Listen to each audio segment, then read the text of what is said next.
And claims should be coming out here in just a second. All right. S&P not moving too much. Gold slightly up. Euro dollar up. Dollar index down slightly. Gold slightly up. Again, gold trading, trying to break into the 1970s. There you go, 1970 coming into play. Euro trading up a little bit. S&P not moving too much. Dollar index down. Let's take a look at the number and see what we got. The Philly Fed manufacturing came in better than expected. Interesting. And still pending on the unemployment. There it is, 231,000 unemployment claims. That is going to be higher than what is expected. And the way to read this would be, in some ways, slightly dollar bearish, at least in my opinion. Why? It's not a massive, change. It's not a massive surprise, but this does show more people filing for unemployment than what was forecasted. And so we're seeing a little bit of dollar give back here this morning. Okay. Hopefully that makes sense there in terms of the fundamental side of things. Again, in terms of my S&P trade, pretty unchanged here. Still riding this one. And again, this is going on day 16 of this trade. Now, if you know my style, then you know my best trades take the longest to play out because of the nature of my trailing stop approach. If this thing wants to keep going, right? If the S&P rallies again, then it just means I trail stops and this trade could go for a month. In fact, I would love to have my longest trade ever in this momentum strategy that I trade. That would just mean it's probably one of my biggest trades ever. So we'll see if that can hold out, but we are still holding on to this S&P trade. Did you know our market scanning software, the Edge Finder, just got even better? Check out our newest asset, Bitcoin. That's right, Bitcoin was our most requested feature update, and we're so excited to announce Bitcoin is finally here with plans to add even more crypto in the future. We've also updated our most popular feature, the Smart Money Tracker, adding even more data than before. The Edge Finder not only automatically scores 8 different metrics for each asset to give it an overall buy, sell, or neutral score, but it also keeps track of bank and analyst positioning, stores historical fundamental data, shows how assets are trending throughout the day, and so much more. Right now, our YouTube viewers can get the Edge Finder at a discounted price when they use promo code A1YT. You can check out the Edge Finder with the link down in the description below, and again, get it for the special discounted price when you use promo code A1YT at checkout. I did actually take a trade on EU. Let me quickly recap the trade. So it was this flag right here. Basically, yeah, the exact thing that I said. Saw the momentum, saw the flag formation, which is right here, first high, first low, second high, second low. Got in on the NG candle, the blue one, with a 12 pip stop loss, and got taken out for a loss on this one, unfortunately. And there was one other which I was heavily interested in, which was New Zealand Japanese yen, and that one ended up being a huge runner, but unfortunately I was not tagged in. So it was right here. It was not on the flag, it was on the basically break and retest entry pattern.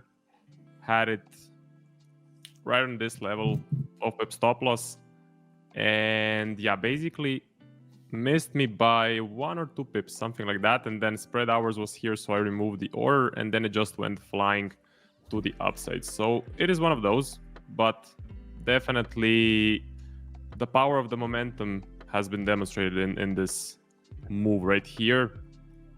So I really like to see these moves. They usually bring some really nice trends, as you can see on NJ here. So right now, yeah, it has kind of slowed down.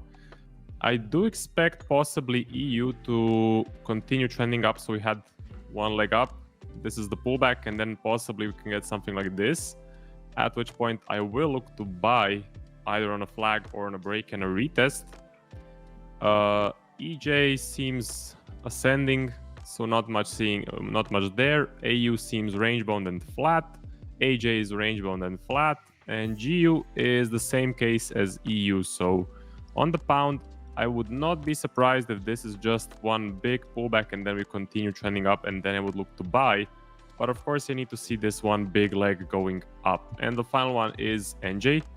This is kind of corrective on the top, flat. So yeah, I'm not really touching NJ for now. For me, the dollar pairs are on my watch list currently. But as you said, the move has slowed down. The pairs that wanted to continue continued. The ones that did not kind of just started ranging around, right? Yeah, fair enough. And it's interesting. I am actually trading Aussie yen right now. I'll show my screen here for just a second. I've got a trade that's going decently well here on the Australian dollar, nice. Japanese yen. It's kind of cool because, you know, Marco, like I can hear you kind of say like it's range bound on the hourly, which is definitely true. It's kind of gone nowhere for a little bit here. But it's just cool. It's cool because you can get like two different traders who are using two different time frames. Like I trade mostly off of like the 4-hour chart. And so, you know, back here, this was, and actually it really, I think it was like a daily chart setup for me initially. Like we had this, this really consolidated zone and price finally broke out with some conviction. We had like several days up in a row, pull back for a few days. And I really liked this zone. So it's kind of interesting just to see different time frames, different perspectives to kind of shape up the same charts. But yeah, I'm interested in the yen pairs to see if they want to continue. And I guess we'll see. Miko, do you have any thoughts on yen pairs? They've been kind of all the talk of the town recently.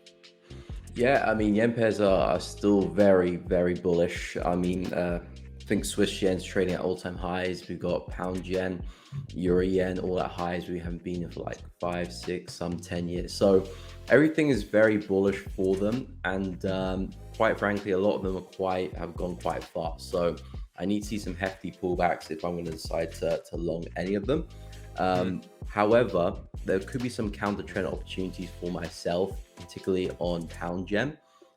If I can see, using onto the full page, if I can see price break through this area here, I will look for some counter trend opportunities for the short term, probably for some longer term buy opportunities in the near future. But if pound yen can see a break of this level, because we are starting to form some lower highs here, which is what I like to see. We've got one over there, second, third. So if we can snap through that, I'm interested in some short term downside. But quite frankly, I'm being a little bit careful because the yen pairs are still very, very, very bullish, and I don't want to be jumping the gun here. But pound yen does fit what I'm looking for. NZJPY, that was still too little bullish for me. Aussie yen still too bullish for me to look for shorts. I need a bigger retracement there to buy as well. CAD yen is seeing a lot of downside at the moment. I don't know if CAD's very weak or yeah, CAD must be weak. But CAD yen, this one's kind of a little bit choppy, so I'm kind of staying away from CAD yen. But yeah, some counter trend opportunities for pound yen. Other than that, I'm kind of staying away from the yen pairs at the moment. Okay, fair enough. Yeah, no, thanks for going through that. I think you know, a lot of people are really curious about yen pairs. They've been subject of so many discussions because you have like the Bank of Japan intervention stuff going on. You have technical traders who are loving the momentum. But I think you know, I put out a video yesterday on my channel just talking about how I think like right now we've got a really high level of FOMO in the markets. You've got a lot of markets that have just made these leaps and bounds moves, and a lot of people are probably struggling not to try and chase this. But to your point, you know, Miko, about the idea of got to see a significant pullback, I think that's kind of in some ways, you know, the veteran thing to say, because a lot of people, they'll look at this and they'll be like, I got to get in, you know, I'm gonna miss this, and perhaps even forcing trades, like every little dip they're trying to get in because they're like, that's it, that's all I'm gonna get. And you got to be really careful because, to your point, I mean, a lot of the kind of people who miss the moves, the smarter, you know, kind of more you know, patient traders are going to look for deeper discounts. They're going to look for pullbacks, and they're going to let kind of the chasing money get out of the way first. So again, we'll have to see if that actually ends up coming to fruition, because I do have my one yen pair, so I should be thankful that I've got, you know, the one, but there were more that I wanted, and this was not a big position for me. So I am very much interested, curious to see what we could get out of yen pairs if they do start to pull back. I've got a stop trailed, so I honestly, as much as I would love for this thing to just keep rocketing higher, it's kind of a nice middle ground for me, because if this does get trailed out, what that probably means is that we could actually start to see more setups, and I'll trail out for a small profit. So I'm kind of okay even if it does happen. But I guess next question, Marco, is you mentioned some dollar pairs. We had a ton of news, we had a ton of volatility. You mentioned euro dollar. Any other dollar pairs, or go back to euro dollar, whatever you'd like. What are you thinking on USD side? Yeah, so both the EU and GU pair, I believe they have more upside potential. I mean, with this really, really large push up and then the pullback, sure, I'm seeing a bit of selling pressure in a couple of these candles, but not much. So this to me looks like a larger scale pullback and very likely to continue back up. So to break up and then continue with another impulse, possibly start an even bigger option like this. So I would not be surprised if that happens, to be honest. So for EU, more upside. For AU, just a bit flat here, and you can see a definite difference between the rejection of the bearish candles. Like, look at these two, look at these three. So just by gauging momentum, I can see that this pair looks much worse than the euro and the US dollar, and it has broken the structure. So for this one, I'm sideways. And then finally GU, I am seeing not as good as EU because I'm seeing more selling pressure, but still it is within the structure and I still can see upside potential. So my bias is to the upside. Okay, fair enough. And if we, I'm very curious. So I'll pass the same question to Miko, and I'm gonna ask in the Telegram a poll here to poll our audience about these, because again, I think dollar pairs are really interesting right now. So I'm going to ask the crowd about EU and GU. For those of you guys who are on our Telegram, check out the poll section. I'm going to write that poll up. Miko, I'll give you a turn here. In terms of dollar pairs, favorites, and of course, everybody's going to probably be wondering about that EU, the euro dollar. I'll give you the floor here for a second, and I'll write that poll up. So yeah, I'm actually looking to take a position on the USD at the moment if I can get the hourly close I'm looking for, which is looking pretty likely in the next 2.5 minutes. So I'll be taking a trade on USD long. I'm looking for basic dollar weakness. That's kind of the theme I'm looking at. DXY looks very bearish, and I've been looking at potential trades on the dollar pairs, and I've been looking at pound USD. Hasn't quite retraced enough for me. And NZUSD has come back into a nice area, and I'm looking to see if I can catch the sort of breakout, although it's on the retest of this area here. I'm looking at taking on this entry candle, that bullish engulfing, so which is about to close in the next 2 minutes. So I will enter a trade on that candle, but essentially I'm looking to try and catch a bigger move to the upside here for NZUSD. On the higher time frames, we're kind of at the low end of this channel here, so possibly there might be room for a bigger pullback into the highs up here around 0.63. Same thing for Aussie dollar as well. I've noticed, although I prefer NZUSD, could be seeing bigger moves up. Euro USD still pretty bullish as well. I'm looking at a retest of this area, but it's nowhere near. Pound USD, I was looking at this area this morning, but yeah, still nowhere near. So NZUSD looking pretty good for myself, and next 1 minute 90 seconds could be looking to take a position. We talked about this descending structure, after which I did expect a reversal, and I did get confirmation with these two momentum legs. So I was looking for it to go to the upside a bit more, but now again momentum has kind of shifted back down with these two legs right here. So these are major legs. Let me just measure it in pips. Yeah, so it's a lot. It's very big when I compare it, especially to the prior price action. Now, gold does not move in the way that I'm used to, so it does not move like Forex most of the time, but it may be just moving in this ascending channel potentially. So something like this bouncing off of these areas. Again, for me personally, I would still have my bias to be to the upside because of this large descending channel. And as we said, kind of the dollar is weakening. So as I'm biased with EU and GU to go up, I would not be surprised if gold does the same. So if we see more upside with gold as well, that would be my bias for this one. That makes sense, because if you think about it, it's like at the end of the day, they're all kind of denominated in USD. So if that dollar does have a big drop or a big pop, it's gonna cause some movement there. I think, Miko, you're doing your trade, so I don't want to put you on the spot, right? I've just placed it. We're in business. Okay. Awesome. So I'll ask you about gold in a second, but if you want to share anything about your concept, was it NZD USD? Is that right? Yeah, as the USD. Okay, On yeah, I the- like that close there. Looked really strong. Yeah, most of my trades are on bullish and golden candles. That's how I enter my trades. But I've hopped into a position here. My stop loss is just underneath the low here, with a few pips of wiggle room.